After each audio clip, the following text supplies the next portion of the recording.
Good evening. We're going to start right now.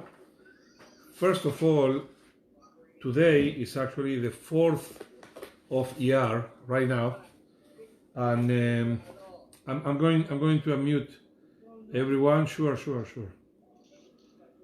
1 second. Yeah. I'm going to mute everyone here. So I was saying that right now, tonight, is Yom HaZikaron. It's the 4th of Iyar, one day before Yom HaAtzmaut. And what is the reason that this day was established as Yom HaZikaron? Well, I guess that if you are on mute, it's a rhetorical question. So the reason why this day was established as Yom HaZikaron has to do with an historical event that happened, a big tragedy that happened in 1948, one day before the declaration of the State of Israel. There was one kibbutz, the kibbutz called Kfar Etzion. It's close to Yerushalayim, let's say half hour from Yerushalayim. And in 1948 we were very, very vulnerable, and this war, the War of Independence, took a very serious toll. 1% of the population of Israel died. At that moment, we had 600,000 people, 600 Jews in Israel, and more than 6,000 between soldiers and civilians were killed. But something else happened in that day, that the Egyptians were trying to enter and to attack and to come to Jerusalem, and the last border that they had to cross, or the last point of defense against the Egyptians' tanks, was Gush Etzion. The Egyptians were coming from that side, and the soldiers of Kfar Etzion, a little more than 150, they had only pistols to fight. They had zero arms, and the Egyptians were coming with tanks. So despite all that, heroically, they fought, and they somehow stopped, or at least they delayed the Egyptians from coming and taking over. But finally, in May 14, 1948, one day before the Medina was established, they surrendered. In Hebrew, it was called in those days Nafla HaMalka, the queen has fell. Okay, and the Abraham Fishgron, who was like the leader of Kfar Etzion, he went and he presented the white flag of capitulation. He was shot on the spot. The Arabs, they entered the kibbutz and killed the survivors in cold blood, including 20 women. Okay, a total of 157 people were killed that day, and only 3 survived. A day later, the independence of the State of Israel was declared. Now, as you see, in 1951, when the government of Israel decides what day is going to be Yom HaAtzmaut, they were celebrating Yom HaAtzmaut, they declared that one day before Yom HaAtzmaut, they will do Yom HaZikaron in memory of the fallen heroes of Kfar Etzion, one day before. Also, because it has a very symbolic representation that, we're going to celebrate tomorrow, but we cannot forget the people to whom we owe the State of Israel, right? The soldiers. There is one poet, Nathan Alterman, that he says, he talks about the soldiers, says, Em Magasha Kesef, they are the silver plate in which the State of Israel was given to us. So tonight and tomorrow, we remember all those who fell in defense of the State of Israel and the victims of Arab terror. From 1871 to the present day. Now, the official number of the heroes of Israel that we honor in Yom HaZikaron changes every year, unfortunately, because there are always victims of attacks or soldiers that die. So the most updated number is 23,816 people, soldiers, heroes, victims of terror that we remember today in Yom HaZikaron. So I want to start by asking my friend Robert Novak that he also did this in Yom HaShoah, and I'm going to unmute him so he could say for us the prayer for the soldiers. I also have here a candle in their memory. I'm going to put it I'm going to put it next to me in the table. All right, so we all remember. So Robert, if you can please tell us or recite for us the tefillah, I'll appreciate it. Thank you so much.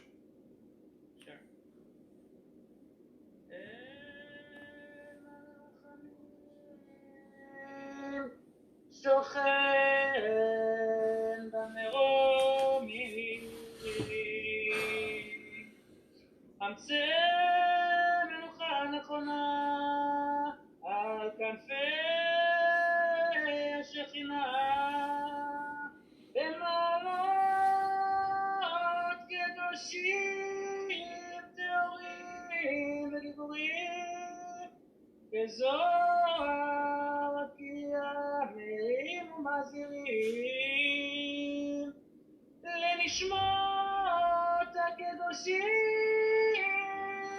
חיילי צבא ההגנה לישראל שקדמו להם לוחמי המטרות המצליחות הלוחמים אשר יערו את נפשם בהחלטתם לחתם והארץ ושנפלו על קידוש השם במאור בישראל ונשמות אחינו ואחיותינו הקדושים וביניהם משרתי האומה שנהרגו בפעולות איבה וטרור בארץ ובחוץ לארץ ושהלכו לעולמם בעבור שכל עם ישראל מתפללים לנו בשמותיהם מגן עדן תהיה מנוחתם לכן בעל הרחמים יזכירם בסתר כנפם לעולמים ויצרור החיים ובזמותיהם אדוני הוא נחלתם וינוחו בשלום על משכבותיהם ותעמוד לכל ישראל זכותם ויעמדו לגורלם לקץ הימים ונאמר אמן. Amen. Thank you so much, Robert. Okay, so let's talk a little bit about Yom HaAtzmaut, about the establishment of the State of Israel, the biggest miracle of modern Jewish history. I am reading right now a new book. I'm going to show it to you. It's Horwar Sachar, and this book is a history of Israel from the rise of Zionism to our time. And as you know, every history doesn't exist. What we have is historiography, which is the writing of history. And every writer has a different perspective on it. And as I was reading this, I said, wow, I really learned a lot. And I want to share with you some things that I believe most people don't know about Herzl, about Herzl's contribution to to the Jewish people and to Jewish history, because especially people who are more religious, they tend to say, well, Herzl wasn't religious, which is true. So they criticize them, they don't give him the credit that I think he deserves. So in order for me to explain to you Herzl's choices and what he had, thank you, what he had to do, I have to start almost 100 years, exactly 90 years before Herzl is known, or before the first Zionist Congress in 1897. And I'm going to read you also some things that he wrote, where you can see his platform and his ideology. And I believe that at the end we will have a better notion, much more positive about how much we owe him, okay, as the father of modern Zionism. So the first thing I must explain to you is that with the French Revolution, Jews were faced with a new situation. The situation is that they had, it's a long story, I'm going to make it as short as possible. They had to renounce to their Jewish citizenship if they wanted to acquire or to deserve French or European or German citizenship. What does it mean to renounce to Jewish citizenship? We are not a religion. We are a people in exile. And that's very difficult to understand because there are not many people in exile. Actually, I don't know even one, because when a nation goes to exile, they assimilate in their place to the places where they are. But with the Jewish people, it was always different, not only because of us, but mainly because of the non-Jewish society that always rejected us. In the best case scenario, they tolerated us, but as a non grata minority. And we never, ever had equal rights. By the way, we were not the only religion that didn't have equal rights. Like the Catholics and the Protestants, they were killing each other for centuries. They in the middle of the 16th century, there are like 8 million people killed between Christians and Protestants because there were some differences if they were eating the blood of Yeshua or representation of the blood of Yeshua, something completely crazy. So it's not that it happened only with us, but there was some unique thing with us, two unique things with us.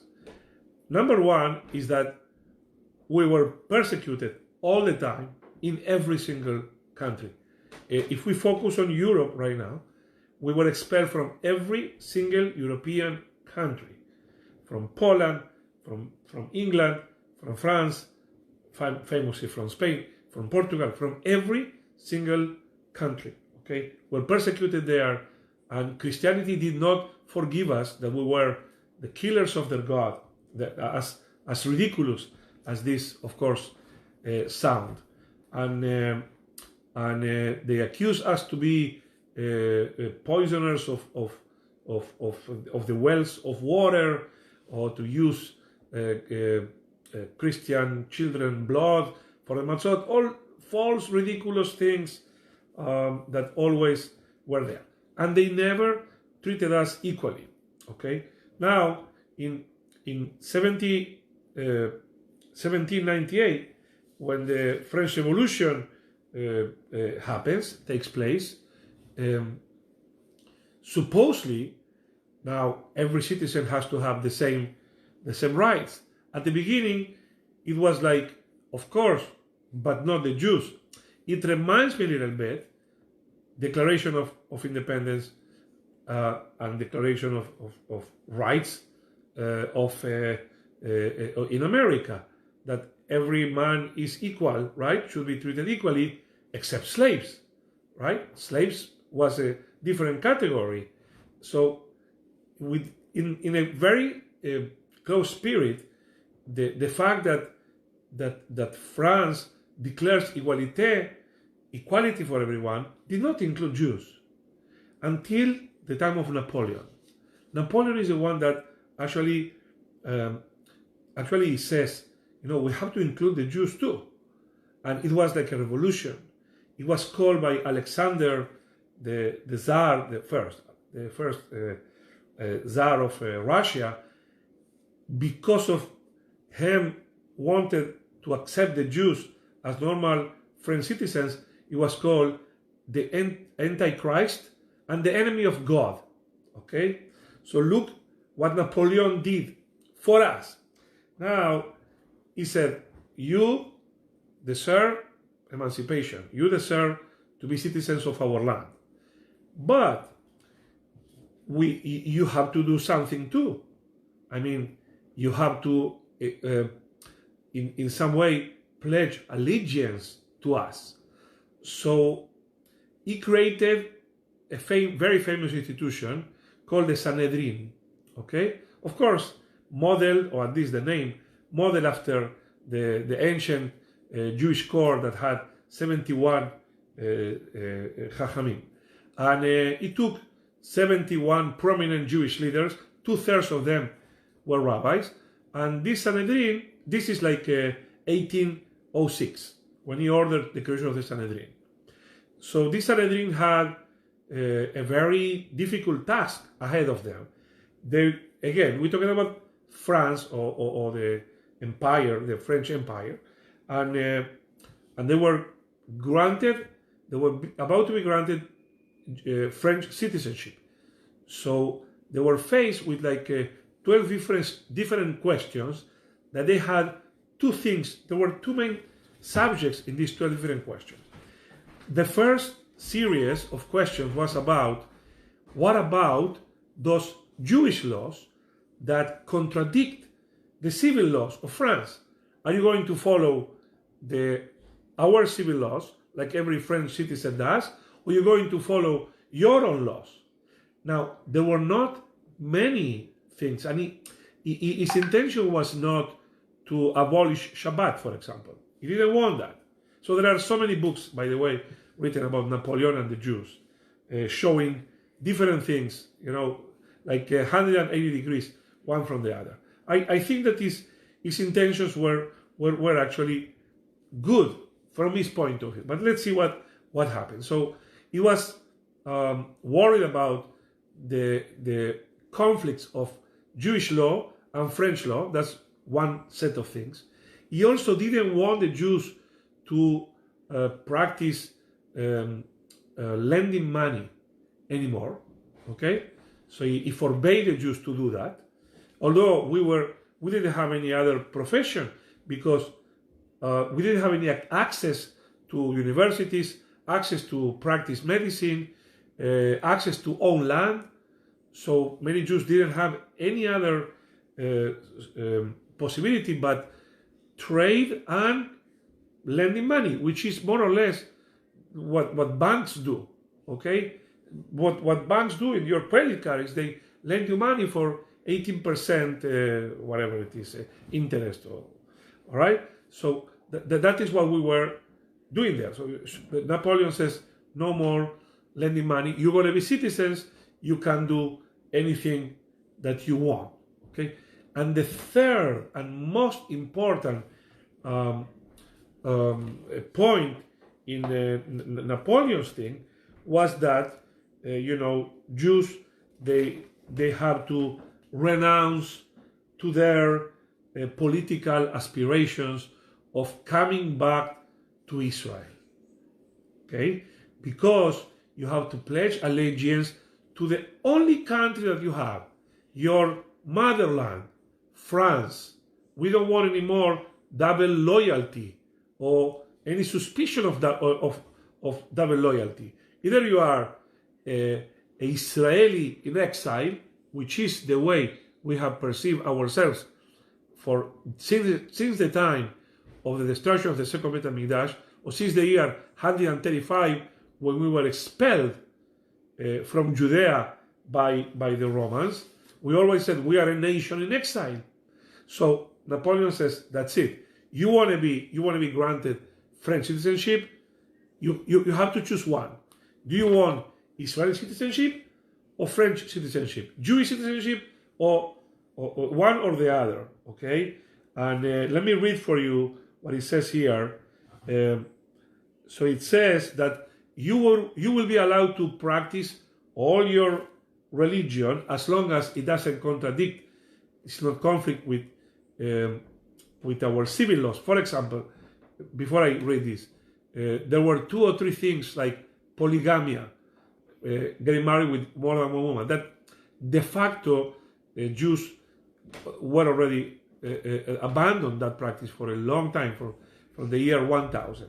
There was also another thing about, if a Jewish man divorces by get and he wants to get married again, he has to have also like a civil divorce, okay? These type of things. Or they had to, this is tough, they had to accept also civil marriages. The civil marriages are accepted by religion, even mixed marriages, okay? They had to be accepted by religion. And if there was a Jew married with a non-Jew, and then he wants to marry a Jewish woman afterwards, he wants to remarry, he has to have a divorce. You cannot say, well, that wedding, that marriage for us doesn't count. So this is like a few things like that they had to resolve, technical issues. Then they had to resolve also the issue of not practicing anymore lending money. And then I'm going to read more or less what they also demanded from the Jews, that formally too they had to declare that rabbinical law henceforth will be applied exclusively to matters of religious tradition and practice. Talmudic law, rabbinical law, is only for rituals, okay? That France alone had claim on their political allegiance. Only France, they have loyalty only to France.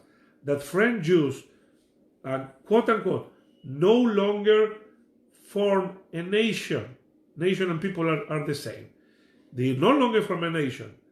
And that they had renounced forever their dream of collective exodus to the ancestral land of Israel. So you see, it's very, very clear. You have to choose. You are French, I grant you French citizenship. Or you are Jewish, you have to decide. And the Sanhedrin, in February 1907, decided what I think, like, for us is completely wrong what they did, because now we have the state of Israel. But if you put yourself in the shoes of the people who were in the Sanhedrin, things were not that white and black. Imagine for the first time you have the right to citizenship in a country you never had. Right of citizenship means that France is going to protect you. Yeah, it was something else included there. I didn't mention that, of course, they have to consider religiously every Frenchman as their brother or sister, okay, religiously. And also, if needed, they have to bear arms and protect and defend France, because this is going to be their allegiance from now on. Now, I cannot think that many people, if they were faced in those circumstances with this choice, they will say no, because You can't envision that you will ever have what we have today. This is beyond anyone's dream in 1807 or so. Their main issue at that time was survival.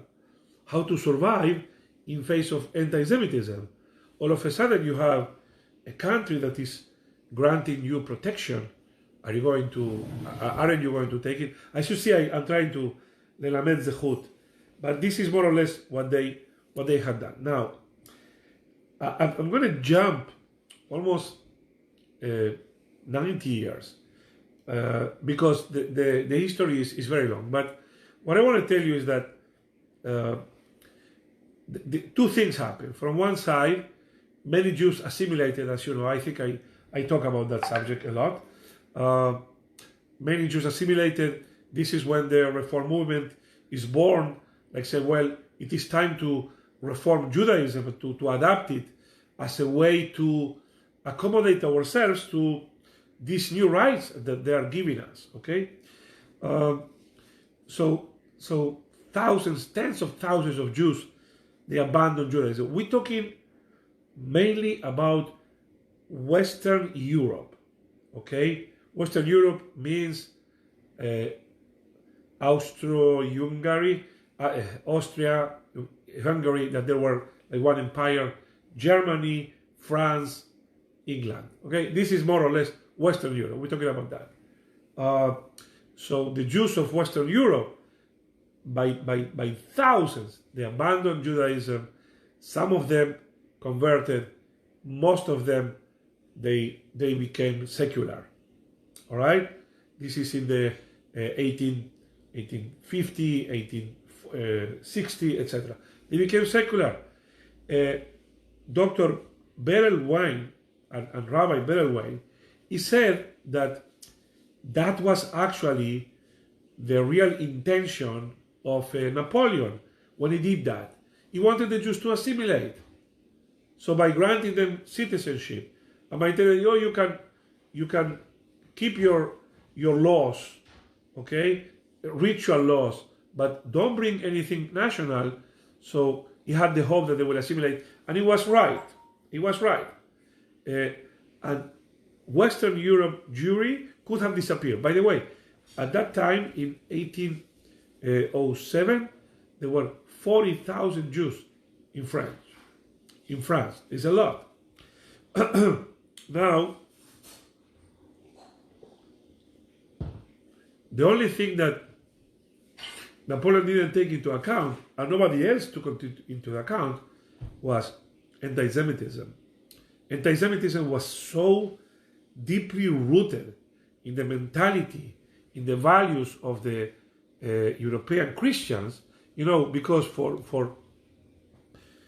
more than 1,000 years, you have heard, more than maybe 1,500 years, they heard every time in church by their priest that we killed Yeshua and we did this, and I don't think you can imagine most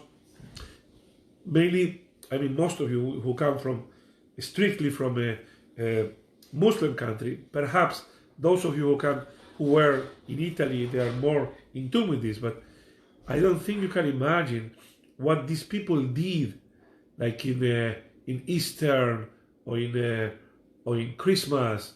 There was no celebration and gifts. There were places where you would see somebody dressed as Satan, representing the Jews, killing Yeshua. So you were raised with that by the church, by the people in your town. How cannot you hate the Jews? Okay, so anti-Semitism was always there and never stopped. Actually, quoting a little bit Rav Kook, anti-Semitism was the last remedy against assimilation. That's the sad story. When you didn't have any reason to want to continue to be a Jew, the Goy would come and he will remind you, you are Jewish. You are not one of us. You don't belong here. You don't belong here. So that was like our beracha in disguise. Okay? Okay, so now I'm going to jump in a bit because I want to go to Herzl and this to start talking about Herzl, but only when you see the history before Herzl, you understand Herzl's contributions. So far, what I told you is that these people, I mean, the Jews in Western Europe, they even renounce willingly. They didn't have to. They didn't want even to use the word Jew. You know, Mosaic. We are French of Mosaic creed, something like that, of Mosaic faith. The word Jew was for them a bad word. Okay, so Herzl was born in 1860 in a German-speaking secular family. Okay, apparently from his father's side, he had some Sephardic origins. Okay, his grandfather was from Serbia. Okay, and there he met Rabbi Yehuda Kalai. He used to go to pray. His grandfather from his father's side, I believe, he used to go to pray to the Kanisa of Rabbi Yehuda Kalai. Okay, but his parents were completely secular, completely assimilated, and he was raised as a assimilated Jew. You know, there is a word for it in Hebrew. It's called Tinosh Nishva. There are some Jews that because they had zero Jewish education, they are considered as a Jewish child that was kidnapped by Goyim and never had an opportunity to be educated or to see Jewish practice. So that was the case of Theodor Herzl. He had a Brit Milah, but, you know, same as I think most Jews today in America, perhaps because Americans also do Brit Milah, but other than that, he had almost nothing. Now, he was always bothered for personal reasons and other with anti-Semitism, and his thought evolved. So he became like a big admirer of a big fan of the German culture. He loved German culture. German culture was like the highest, the most illuminated, the most elevated type of culture in Europe, okay? And he was in love with it. And at one point, he said, in 1892, he thought one solution for the Jewish problem. This word is not invented by me. There was a Jewish problem. What to do?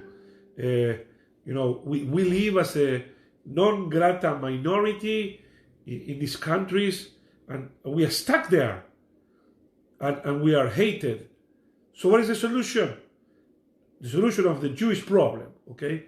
So this is, by the way, this is how Hitler Yemach Shemo comes with the idea of the final solution, because everybody accepted that there was a Jewish problem, that Jews were different from everybody else.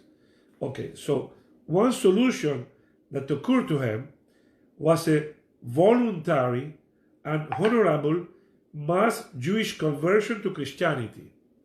He thought that, but he abandoned the idea.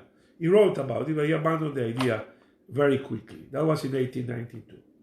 Now, in 1894, something happened that changed Herzl's mentality completely. And actually, at that moment, from his point of view, it's a moment of teshuvah.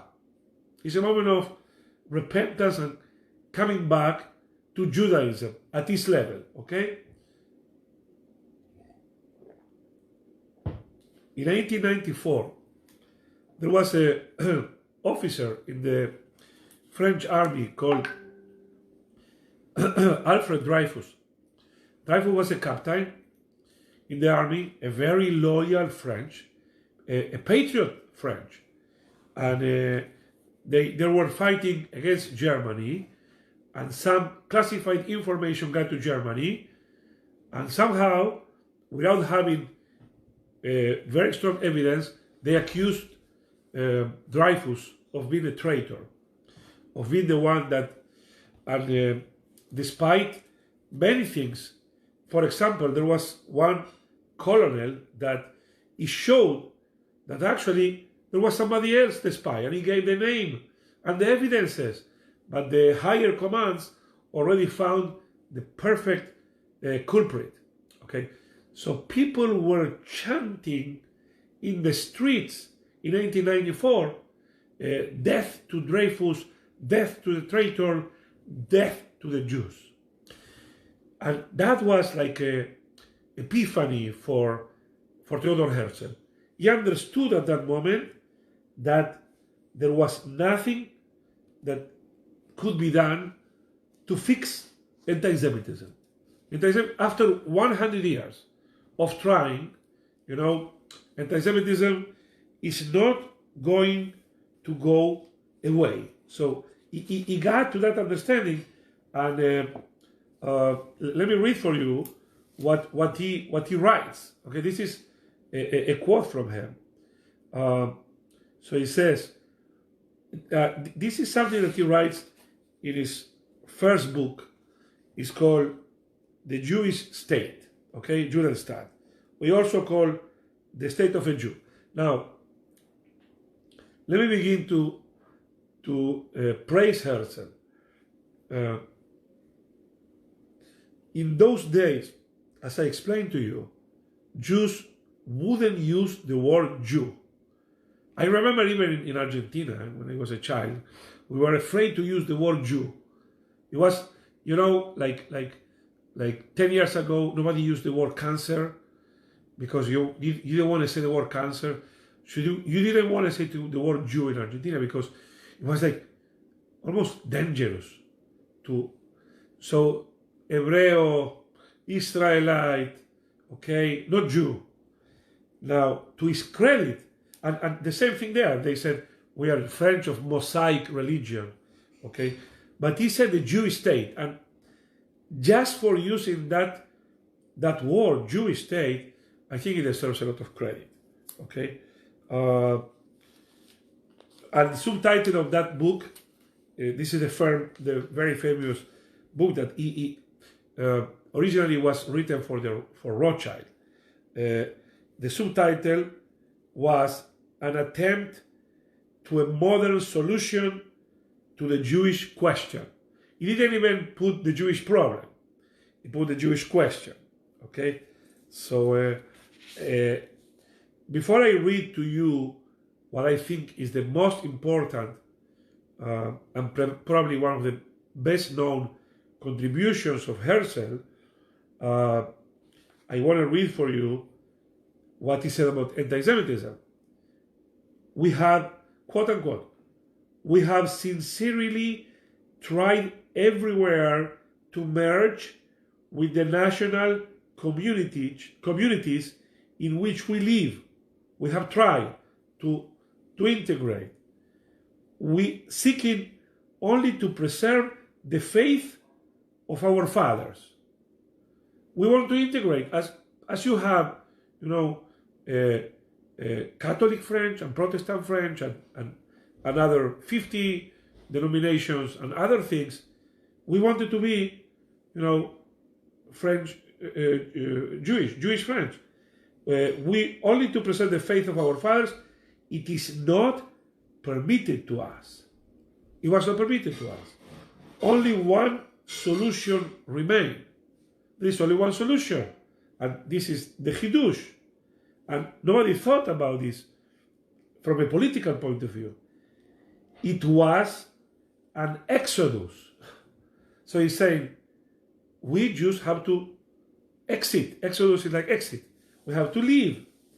Exodus, a gathering together of the Jews from their worldwide dispersion into the land of their own. Look what he says.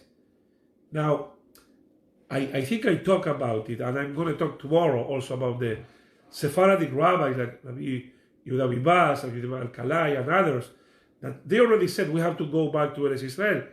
But I think actually coming from a secular Jew, it was like almost a miracle that this happened. Now, the most important thing that I want to show you is one phrase that he said, that and because of which I gave you the whole introduction of Napoleon. Herzl made this declaration, okay? I'm quoting. We are a people.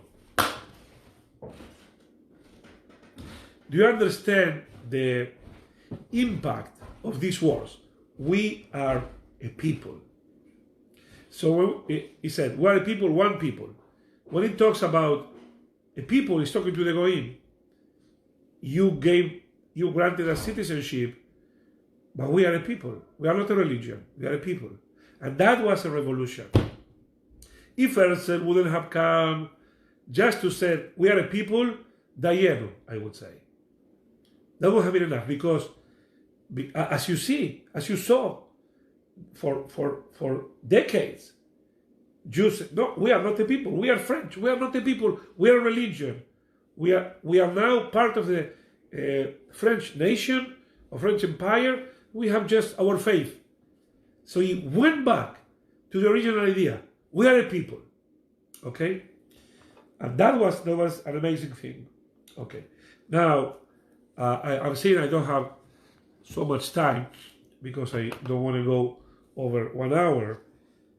But before I go to other things, I want to explain to you where the opposition to Herzl came from, so you understand better his contribution. Okay, so the first opposition to Herzl, I'm sure if I ask you and you can, if I unmute you, you will be able to tell me.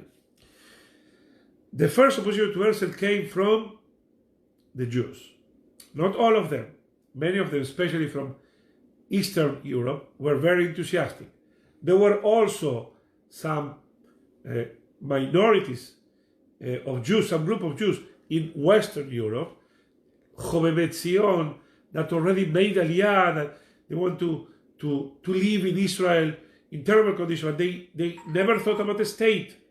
They were living there under the auspices of the Ottoman Empire, but they never dared to think about having a state. Colonies, okay, but not a state. Now,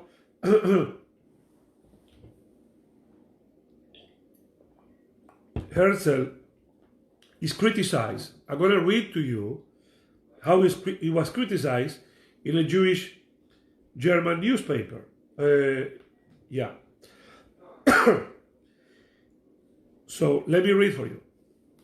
This Stefan Zweig, a Jew, European Jew, says, I was still in the gymnasium when this short pamphlet appeared, the Judenstaat, the state of the Jews.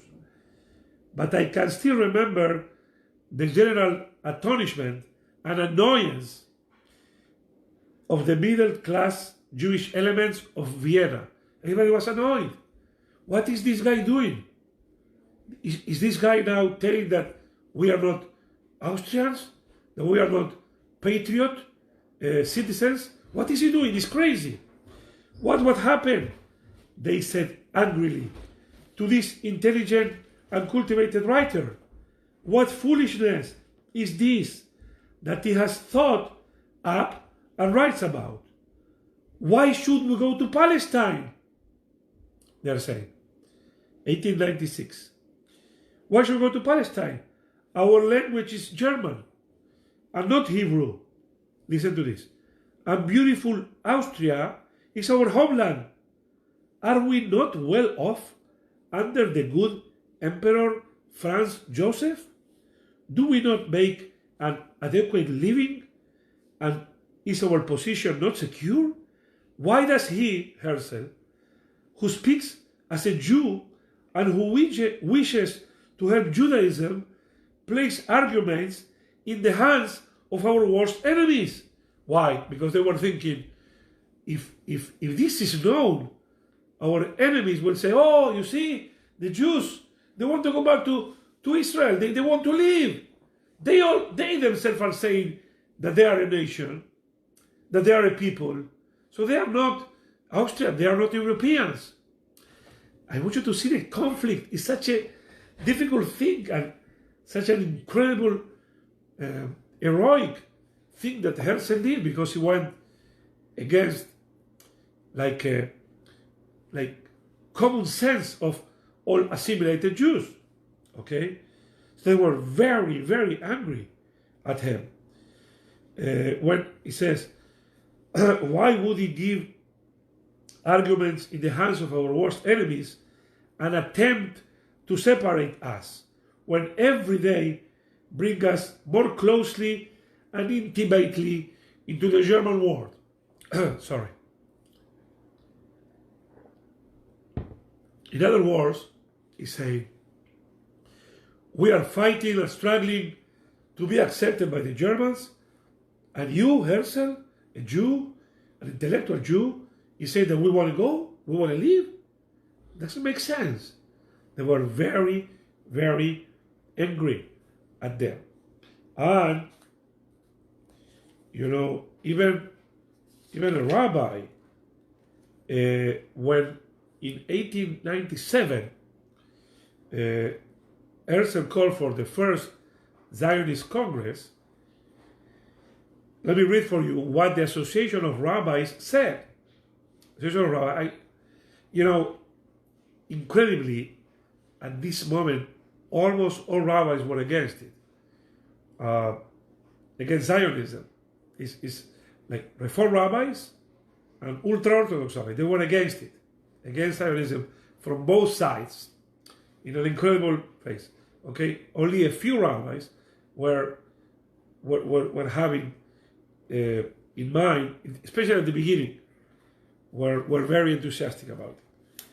So, the Association of Rabbis in Germany, because, you know, this is the beginning of the first Zionist Congress. That's when the word Zionism starts to be heard. And Zionism is exactly the opposite of what Jews were trying to do, which is to assimilate and to show loyalty to their homeland. Okay? The Association of Rabbis in Germany regards it as proper to make the following explanations. Number one, the efforts of the so-called Zionists to found a Jewish national state in Palestine contradict the messianic promises of Judaism as contained in the Holy Scriptures and in later religious sources. This is an argument that you can still listen up to now, you know, but I believe, the book doesn't say anything about it, but I believe that they were using this argument in a cynical way, because these rabbis, they already said, we don't believe in a Mashiach that will take us to Eretz Israel. They already renounced to Eretz Israel. Now he's saying, no. Zionism is something that it was like a romantic idea, like a utopia. You know, but let's live with the utopia and not make a declaration that will make our friends angry at us. Second, Judaism obligates its adherents to serve with all devotion the fatherland, the homeland, to which they belong, and to further its national interest with all their heart and with all their strength. Religion and patriotism both lay upon us the duty of asking all who are concerned with the welfare of Judaism to stay away from the above-mentioned Zionist endeavors, and most particularly from the Congress, which is still being planned despite all the warnings against it. Okay, so you see, I wanted to show you how, before we talk about his efforts with the Ottoman Empire, his effort with El Arish, his efforts or the conflict in 1903 with Uganda, take it or leave it. And you have to understand why that was a real question. And of course, his death that occurred very at a very young age, in 1904. So, but before I told you about this, I tell about this, I wanted to show you how many barriers he had to pass, he had to cross, and most of these barriers were Jewish barriers, were barriers that we himself established there. So thank you very much for listening, and I think Bezrat Hashem, I hope I'm better with my throat. We will continue next time. So thank you, have a good night, and Bezrat Hashem tomorrow we will celebrate Yom HaTzmaut. Bye bye.